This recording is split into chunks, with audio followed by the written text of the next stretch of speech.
अस्सलाम वालेकुम फ्रेंड्स, मैं हूं मोहम्मद हुसैन अब्बास और आप देख रहे हैं एस नॉलेज। फ्रेंड्स, हम पार्ट्स ऑफ स्पीच में वर्ब्स को डिस्कस कर रहे हैं और ये जितने भी सीरीज़ ऑफ लेक्चर्स हैं इनमें हमने मुख्तलिफ पार्ट्स में वर्ब्स को डिफ़ाइन किया है, उसको एक्सप्लेन किया है, उसके मुख्तलिफ फॉर्म्स जो हैं हेल्पिंग वर्ब के हवाले से और मेन वर्ब के हवाले से। मेन वर्ब में हमने सबसे पहले एक्शन वर्ब्स की बात की, क्योंकि हमें ग्रामर के अंदर बहुत से जो वर्ब्स हैं वो एक्शन या फिजिकल मूवमेंट्स या मेंटल एक्शन की फॉर्म में नज़र आते हैं। हम लोग डिफरेंट सेंटेंसेस में उनको जो है वो स्टडी करते हैं। एक्शन वर्ब्स के बाद हमने लिंकिंग वर्ब को डिफाइन किया और एक्सप्लेन किया कि एक वर्ब जो है वो एक सब्जेक्ट को उसके सब्जेक्ट कॉम्प्लीमेंट के साथ कैसे ज्वाइन करता है। तो एक वर्ब जो एक ब्रिज का काम करता है, एक कनेक्शन का काम करता है, एक सब्जेक्ट के बारे में हमें कुछ डिस्क्रिप्शन देता है, with the help of a noun और adjective we call that verb as linking verb. तो आज हम मेन वर्ब की जो थर्ड टाइप है that we say stative verb, आज हम उसको डिफाइन भी करेंगे, एक्सप्लेन भी करेंगे और कैसे स्टेटिव वर्ब्स जो हैं वो दूसरे वर्ब से डिफरेंट होते हैं उसको भी विद एग्जांपल्स देखेंगे। So let's define what are stative verbs. So now we will discuss about the definition of stative verbs. A stative verb is a type of main verb. We all know that we are discussing about main verbs and now the types of main verbs. So stative verb is one of the types of main verbs and we all know that this is the third type. So पहली तो बात ये है कि जो stative verb है वो main verb की एक टाइप है। तो इसका मतलब ये है कि स्टेटिव वर्ब के कुछ मीनिंग्स होंगे, क्योंकि ये कोई ना कोई फॉर्म ऑफ वर्ब के तौर पे यूज़ किया जा रहा है। एंड इट एक्सप्रेसेस स्टेट और स्टेट ऑफ बीइंग, कि ये एक मौजूद होने की हालत को या उसकी पोजेशन को या स्टेट ऑफ एग्जिस्टेंस को शो करेगा। And it is having some meanings definitely because stative verb is a type of main verb. तो मेन वर्ब के अपने मीनिंग्स होते हैं। तो आपको जो स्टेट या स्टेट ऑफ बीइंग शो की जा रही है उसके अंदर कोई ना कोई मीनिंग्स होंगे of the subject in a sentence. तो एक सेंटेंस में मौजूद जो सब्जेक्ट होता है उसकी स्टेट या स्टेट ऑफ बीइंग को एक्सप्रेस करेगा ये वर्ब और इसके अपने मीनिंग्स होंगे। लेकिन मेन वर्ब्स को आप एक सब्जेक्ट की स्टेट बताने के लिए या स्टेट ऑफ बीइंग बताने के लिए यूज़ करते हैं। उसके किसी न किसी इमोशन की बात करते हैं, किसी फीलिंग की बात करते हैं, किसी थिंकिंग की बात करते हैं, आप उसके किसी पोजेशन की बात करते हैं, उसके किसी न किसी मेंटल अप्रोच की बात करते हैं। इसमें हमें कोई फिजिकल एक्शन जो है वो नज़र नहीं आता। And stative verbs are opposite to action verbs. Definitely अगर आप जस्ट एक स्टेट ऑफ सब्जेक्ट की बात कर रहे हैं, उससे किसी फिजिकल मूवमेंट की बात नहीं कर रहे, then obviously stative verbs will be opposite to action verbs. अभी यहाँ पे हमने दो तीन बातें समझनी है, क्योंकि हम लोग ऑलरेडी वर्ब्स में ये पढ़ चुके हैं। जैसा कि हमने हेल्पिंग वर्ब में भी ये पढ़ा था कि स्टेट ऑफ बीइंग को शो करता है, तो और यहाँ पर भी हमने ये बात कही कि एक स्टेटिव वर्ब जो है वो एक सब्जेक्ट की स्टेट या स्टेट ऑफ बीइंग को एक्सप्रेस करता है। तो लिंकिंग वर्ब्स के अंदर और स्टेटिव वर्ब्स के अंदर किसी हद तक हमें सिमिलैरिटी शो होती है, क्योंकि लिंकिंग वर्ब के अंदर भी कोई एक्शन वर्ब जो है वो हमें एक्सप्रेस नहीं होता, कोई एक्शन वर्ब हमें वहाँ पे नज़र नहीं आता। जस्ट लिंकिंग वर्ब एक ब्रिज का काम करता है सब्जेक्ट को उसके सब्जेक्ट कॉम्प्लीमेंट से जोड़ने के लिए। तो जब हम स्टेटिव वर्ब की बात करते हैं तो स्टेटिव वर्ब में एक मेन वर्ब जो है वो एक सब्जेक्ट की स्टेट या स्टेट ऑफ बीइंग को एक्सप्रेस करने के लिए, डिमॉन्स्ट्रेट करने के लिए, शो करने के लिए यूज़ किया जाएगा। तो अब हम कुछ एग्जांपल्स की मदद से ये देख लेते हैं कि स्टेटिव वर्ब जो है वो एक सब्जेक्ट की स्टेट या स्टेट ऑफ बीइंग को कैसे डिमॉन्स्ट्रेट करता है। Friends, now we are going to discuss stative verbs with the help of some examples. Here we have one example, I love my parents. Here we have used a main verb love, that means मोहब्बत करना, पसंद करना। Here the subject of the sentence is I love, मैं मोहब्बत करता हूँ, और इसका जो ऑब्जेक्ट है वो क्या है, my parents। अब हमने यहाँ पर ये देखना है कि जो एक्शन यूज़ किया जा रहा है क्या वो फिजिकली है या विदाउट फिजिकल मूवमेंट है।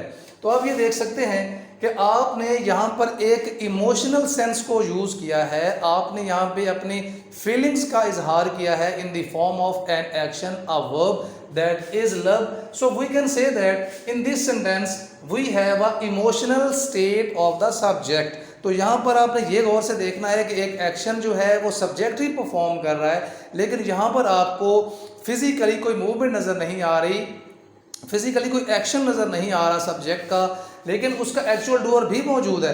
तो एक्चुअली में वो जो एक्शन है वो सब्जेक्ट की कोई ना कोई फीलिंग हो सकती है, कोई ओपिनियन हो सकता है, कोई थॉट हो सकता है, कोई ना कोई उसका मेंटल अप्रोच हो सकती है। तो इस तरह के जितने भी एक्शंस होते हैं जो कि एक फीलिंग्स का पार्ट होते हैं, थिंकिंग्स का पार्ट होते हैं, सेंस ऑफ पोजेशन का पार्ट होते हैं, उन तमाम वर्ब्स को हम स्टेटिव वर्ब्स कहते हैं। Like in second example, he agrees to my proposal. यहाँ पर भी आप देख सकते हैं he is the subject and agrees is form of verb that the sentence is written in present indefinite tense as we have used first form including s or yes in the end. he agrees वो रजामंद है। अब यहाँ पर आप देख सकते हैं कि एक्चुअल सब्जेक्ट ही मौजूद है। टू माई प्रपोजल यहाँ पर आप देख सकते हैं एक प्रपोजिशन मौजूद है एंड ऑब्जेक्ट ऑफ प्रपोजिशन मौजूद है। तो इस सेंटेंस में भी आपकी एक मेंटल अप्रोच का जिक्र है कि आप अपने डिसीजंस ले रहे हैं। सो फ्रेंड्स, अगर हम इस सेंटेंस में देखते हैं तो इसमें एक मेंटल स्टेट की बात हो रही है, आपकी एक ओपिनियन की बात हो रही है। तो यहाँ पर भी आप देख सकते हैं कि जो वर्ब हमने इस्तेमाल किया है वो किसी फिजिकल एक्शन को एक्सप्रेस नहीं कर रहा, बल्कि वो आपकी एक स्टेट को डिमॉन्स्ट्रेट कर रहा है। In the third example, why do you hate him, कि तुम उससे नफरत क्यों करते हो।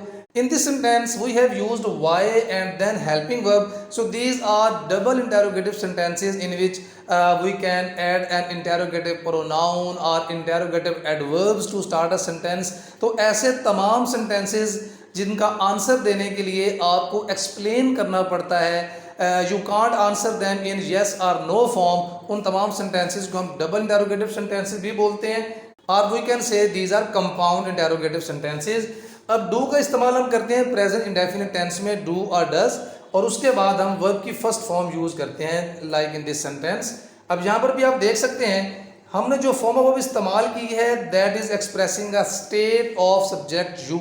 अब वो स्टेट कौन सी है हेट की, वो आपके एक इमोशनल या आपकी फीलिंग्स को डिमॉन्स्ट्रेट कर रही है, आपके एक इमोशनल स्टेट को डिमॉन्स्ट्रेट कर रही है। So we can say this verb shows the emotional state of the subject you. In the fourth example, these books belong to me, कि ये किताबें मेरी हैं। This sentence you can see these books, यहाँ पर आप देख सकते हैं कि जो दीज है ये है डिमॉन्स्ट्रेटिव एडजेक्टिव जो आपको बता रहा है कौन सी किताबें, ये किताबें, आप इशारा करके बता रहे हैं। और दीज बुक्स ये आपका noun as a subject use किया जा रहा है। बिलोंग टू, ताल्लुक होना, मलकियत होना, टू मी, मुझसे। यहाँ पर आपने देखा हमने प्रेपोजिशन यूज की to me and object of preposition. यहाँ पे जो वर्ब इस्तेमाल किया जा रहा है बिलोंग, जिसका मतलब होता है मलकियत होना या ताल्लुक होना। अब यहाँ पर आप देख सकते हैं कि जो बिलोंग है ये स्टेट ऑफ पोजेशन शो कर रहा है, आपकी मलकियत को शो कर रहा है, आपकी पोजेशन को शो कर रहा है। तो इस सेंटेंस में भी हमें कोई फिजिकल एक्शन, कोई फिजिकल मूवमेंट नज़र नहीं आ रही। तो आप देख सकते हैं इन सेंटेंसेस में हमने जितने भी वर्ब्स यूज़ किए हैं वो आपकी किसी न किसी स्टेट को, आपकी ओपिनियन को, आपकी मेंटल स्टेट को, आपकी स्टेट ऑफ पोजेशन को शो करता है। तो इसका मतलब ये हुआ कि स्टेटिव वर्ब्स के अंदर हम लोग स्टेट ऑफ बीइंग को डिमॉन्स्ट्रेट करते हैं with the help of some senses. अब हम उन तमाम सेंसेस को लिखते हैं कि जिनकी मदद से हम स्टेटिव वर्ब्स का मुख्तलिफ सेंटेंसेस में इस्तेमाल करते हैं। एंड स्टेटिव वर्ब्स के अंदर हम लोग सब्जेक्ट की स्टेट या स्टेट ऑफ बीइंग को डिमॉन्स्ट्रेट करने के लिए जिन स्टेट्स का जिक्र करते हैं उसमें सबसे पहले हम जिक्र करेंगे एक मेंटल स्टेट का, जो कि जिसका ताल्लुक होता है आपके थॉट्स एंड ओपिनियन से। हमारे जो ख्यालात होते हैं या हमारी जो राय होती है उसका डायरेक्टली ताल्लुक होता है आपके दिमाग के साथ, आपकी सोच के साथ। तो आप सोच के अपना एक फाइनल डिसीजन बनाते हैं और उसके बाद एक राय कायम करते हैं। तो इस स्टेट ऑफ बीइंग के लिए हम लोग मुख्तलिफ फॉर्म्स ऑफ वर्ब का इस्तेमाल करते हैं। फॉर एग्जांपल, एग्री रजामंद होना, बिलीव यकीन करना, डाउट किसी बात पे शक करना, गेस अंदाज़ा लगाना, इमेजिन तसव्वुर करना, रिकॉग्नाइज पहचानना, थिंक सोचना, सस्पेक्ट मुश्तबा करना या मशकूक बनाना किसी चीज़ को, अंडरस्टैंड समझना, नो जानना, रिमेंबर याद करना। तो ये तमाम फॉर्म्स ऑफ वर्ब्स वो फॉर्म्स ऑफ वर्ब्स हैं जो कि आपकी मेंटल स्टेट ऑफ बीइंग को एक्सप्रेस करती हैं, उसके मीनिंग देती हैं, या आप ये कह सकते हैं कि आपके थॉट्स एंड ओपिनियंस को डिस्क्राइब करती हैं। So all of these verbs are stative verbs. After thoughts and opinions, we have a formal verb that shows feelings and emotions. So एक सेंटेंस में जो सब्जेक्ट मौजूद होता है उसके एहसासात या उसके जज्बात का इजहार करने के लिए we can say the emotional state of subject को एक्सप्रेस करने के लिए हम जिन वर्ब्स का इस्तेमाल करते हैं दोज आर लव, मोहब्बत करना, लाइक किसी चीज़ को पसंद करना, डिसलाइक किसी चीज़ को पसंद ना करना, प्रेफर किसी बात को तरजीह देना, वांट किसी चीज़ का चाहना, एंड विश किसी चीज़ की ख्वाहिश करना, हेट किसी बात से नफरत करना, एंड एबहोर का मतलब भी होता है किसी बात से, किसी चीज़ से या किसी राय से नफरत करना। तो आपके ये जितने भी फॉर्म्स ऑफ वर्ब्स हैं ये आपके जज्बात या आपकी फीलिंग्स को डिमॉन्स्ट्रेट करती हैं रादर योर फिजिकल एक्शंस। तो हम ये कह सकते हैं कि ये तमाम फॉर्म्स ऑफ वर्ब्स जो हैं ये स्टेटिव वर्ब्स हैं जो कि एक सब्जेक्ट की इमोशनल स्टेट को एक्सप्रेस करती हैं, ना कि उसके किसी भी फिजिकल एक्शन को। And on third number we discuss about senses and perceptions. Senses जो है वो एक इंसान की हवासे खमसा से ताल्लुक़ रखता है कि आपके सोचने समझने की सलाहियत या आपके अंदर पाया जाने वाला शऊर जो है उसको डिमॉन्स्ट्रेशन मिलती है with the help of senses and perceptions. Perception का मतलब है to become aware of something, किसी बात का इदराक करना, किसी बात को सोचना या समझना। सो ये भी एक्चुअली आपकी एक मेंटल स्टेट ऑफ सब्जेक्ट को एक्सप्रेस करती है। फॉर एग्जांपल अपेयर ज़ाहिर होना, बी जो कि हम लोग एज अ हेल्पिंग वर्ब भी यूज़ करते हैं, एज अ मेन वर्ब भी यूज़ करते हैं। सो बी का मतलब होता है किसी भी चीज़ का, एक्शन का होना। फील महसूस करना, हेयर सुनना, लुक देखना। सी का मतलब भी होता है देखना, बट दोनों का थोड़ा सा जो है कॉन्टेक्चुअल मीनिंग डिफरेंट है। टेस्ट जायका चखना, स्मेल खुशबू वगैरह का सूंघना, सीम दिखाई देना या नज़र आना। और सो चूँकि ये वर्ब्स जो है वो एक इंसान की सेंसेस से डायरेक्टली अटैच होते हैं तो हम इनको सेंसरी वर्ब्स भी कहते हैं। और ये हैं वो वर्ब्स जिनकी बिना पे हम ये कह सकते हैं कि कुछ लिंकिंग वर्ब्स जो हैं उनको हम लोग स्टेटिव वर्ब्स के तौर पर भी यूज़ कर सकते हैं, क्योंकि ये तमाम वर्ब्स जो हैं वो लिंकिंग वर्ब्स के अंदर बतौर ब्रिज के इस्तेमाल किए जाते हैं एक सब्जेक्ट को उसके कॉम्प्लीमेंट से जोड़ने के लिए। और ये वर्ब्स जो हैं वो बतौर स्टेटिव वर्ब्स के भी इस्तेमाल किए जाते हैं कि इनमें भी हमें कोई फिज़िकल एक्शन नज़र नहीं आता। ये आपकी सेंसेस से बिलोंग करती हैं और सेंसेस आपके अंदर होती हैं।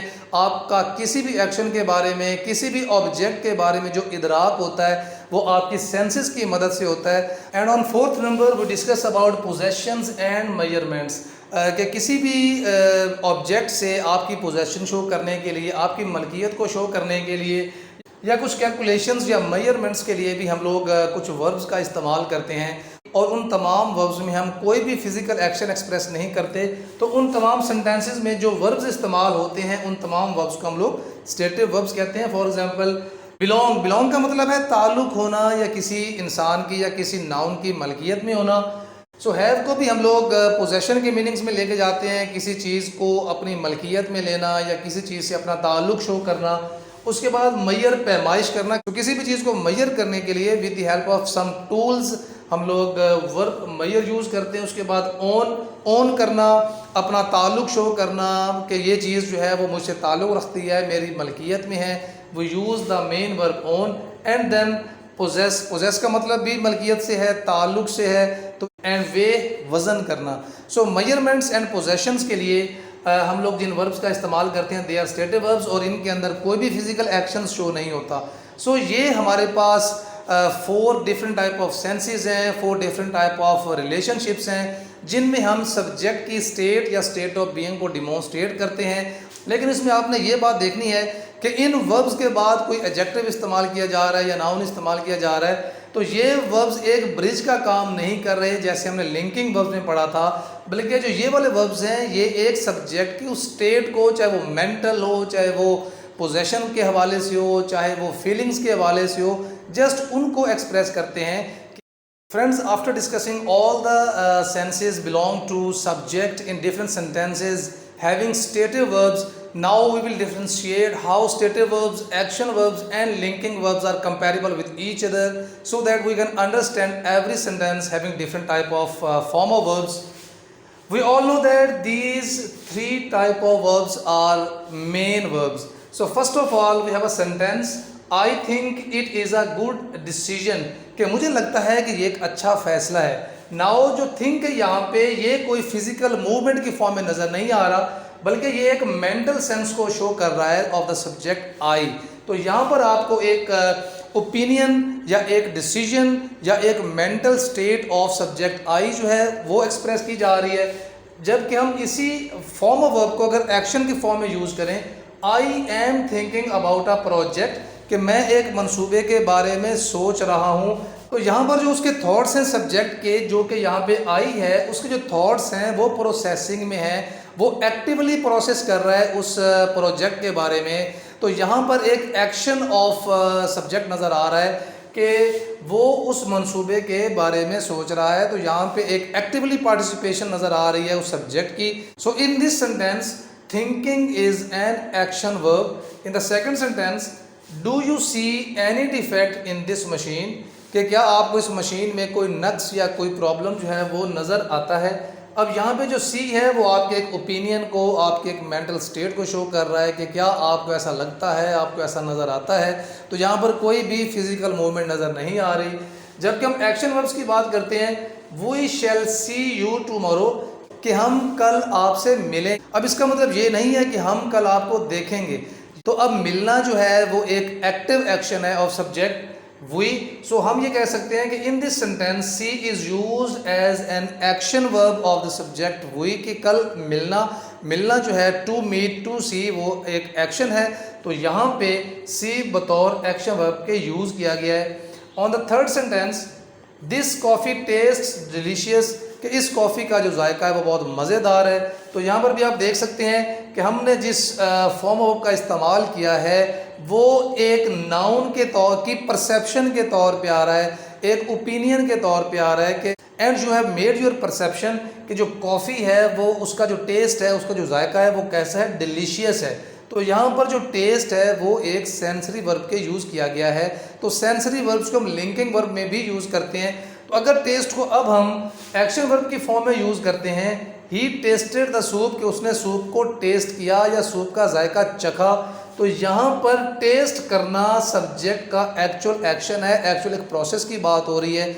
This sentence belongs to past indefinite tense, के गुजरे हुए ज़माने में एक एक्शन किया गया, और वो एक्शन किसने किया, सब्जेक्ट ही ने। ही टेस्टेड, कि उसने जायका चखा। अब एक्चुअली में वो एक्शन परफॉर्म किया गया है, तो यहाँ पे जो टेस्ट है वो एक्शन वर्ब के तौर पे यूज़ किया गया है। अब हम लिंकिंग वर्ब्स की बात करते हैं, तो यहाँ भी हम लोग वर्ब देख रहे हैं सीम्स, नज़र आना या लगना। अब जो सीम्स है वो हमें सब्जेक्ट की स्टेट ऑफ बीइंग के बारे में नहीं बता रहा, बल्कि वो हमें ये बता रहा है कि सब्जेक्ट कैसा लगता है, वरिड परेशान लगता है। तो यहाँ पे जो लिंकिंग वर्ब है वो एक ब्रिज का काम कर रहा है, सब्जेक्ट को सब्जेक्ट कॉम्प्लीमेंट से जोड़ रहा है, या हम ये कह सकते हैं एक सब्जेक्ट को उसके पास पार्टिसिपल या वर्बल एडजेक्टिव से जोड़ रहा है। अगर हम सेकंड सेंटेंस की बात करें, जो कि हम ऑलरेडी स्टेटिव वर्ब में भी इस्तेमाल कर चुके हैं, क्योंकि टेस्ट एक सेंसरी वर्ब है, आपकी सेंसेस से, परसेप्शन से बिलोंग करता है। सो इस तरह के वर्ब्स हम लोग लिंकिंग वर्ब्स में भी इस्तेमाल करते हैं। दिस कॉफ़ी टेस्ट डिलीशियस, कि ये कॉफ़ी, कि इस कॉफ़ी का जायका जो है वो मज़ेदार है। तो इन दिस सेंटेंस जो टेस्ट है वो सब्जेक्ट कॉफ़ी को उसके एडजेक्टिव, उसकी क्वालिटी से जोड़ने का काम कर रहा है। तो एक बात जहन में रखें कि जो स्टेटिव वर्ब्स हैं ये स्टेट्स को डिमॉन्स्ट्रेट करते हैं, सब्जेक्ट की स्टेट या स्टेट ऑफ बीइंग को with the help of form of verbs describe करते हैं। जबकि जो लिंकिंग वर्ब्स हैं वो उस नाउन को या उस सब्जेक्ट को उसकी किसी क्वालिटी के साथ या किसी नाउन के साथ जोड़ने का काम करते हैं। अगर आपको एक सेंटेंस दिया गया हो MCQs की फॉर्म में, तो आप स्टेटिव वर्ब्स या लिंकिंग वर्ब्स को डिपेंडिंग अपॉन सेम सेंसेस, कि अगर उनकी सेंसेस सेम हैं और सेंसरी वर्ब्स का इस्तेमाल किया गया है, तो आप इन दोनों में से किसी भी एक वर्ब को चूज़ कर सकते हैं। लेकिन चूंकि जो एक्शन वर्ब्स हैं उनकी जो टोटल क्राइटेरिया है वो डिफरेंट है, वो एक्चुअल एक्शन को डिमॉन्स्ट्रेट करते हैं, वो फिजिकल मूवमेंट्स को डिमॉन्स्ट्रेट करते हैं। तो एक्शन वर्ब्स जो हैं वो इन दोनों वर्ब से टोटली डिफरेंट हो जाते हैं। तो स्टेटिव वर्ब्स और लिंकिंग वर्ब जस्ट कुछ वर्ब्स की बिना पर जो है वो सेम नज़र आते हैं, लिहाजा हम उन वर्ब्स को दोनों जगह पर यूज़ कर सकते हैं। So this was the difference between 3 main types of main verbs. Friends, आज हमने स्टेटिव वर्ब्स के बारे में पढ़ा, उसकी डेफिनेशन देखी, कौन सी स्टेट्स ऑफ बीइंग्स को यूज़ किया जाता है और उन तमाम स्टेट्स ऑफ बीइंग्स में इस्तेमाल होने वाले हमने वर्ब्स को पढ़ा और उसके बाद अभी हमने इन तमाम डिफरेंसेस को देखा है। इंशाल्लाह नेक्स्ट लेक्चर में हम तमाम सेंसेस से जुड़े हुए तमाम वर्ब्स से डिफरेंट सेंटेंसेस बनाएंगे और इसके साथ साथ स्टेटिव वर्ब्स को मज़ीद अच्छी तरह समझेंगे और इंशाल्लाह हमारा स्टेटिव वर्ब्स का जो टॉपिक है वो वाइंड अप हो जाएगा और उसके बाद इंशाल्लाह हम दूसरे पार्ट्स ऑफ स्पीच की तरफ मूव करेंगे। उम्मीद करता हूँ आपको ये लेक्चर भी पसंद आया होगा। आपका बहुत शुक्रिया, आप मेरी वीडियोस को देख रहे हैं, उनको लाइक कर रहे हैं। इंशाल्लाह आपसे नेक्स्ट लेक्चर में, नेक्स्ट वीडियो में मुलाकात होगी। अपना बहुत ज़्यादा ख्याल रखिएगा। Thank you so much and अल्लाह हाफिज़।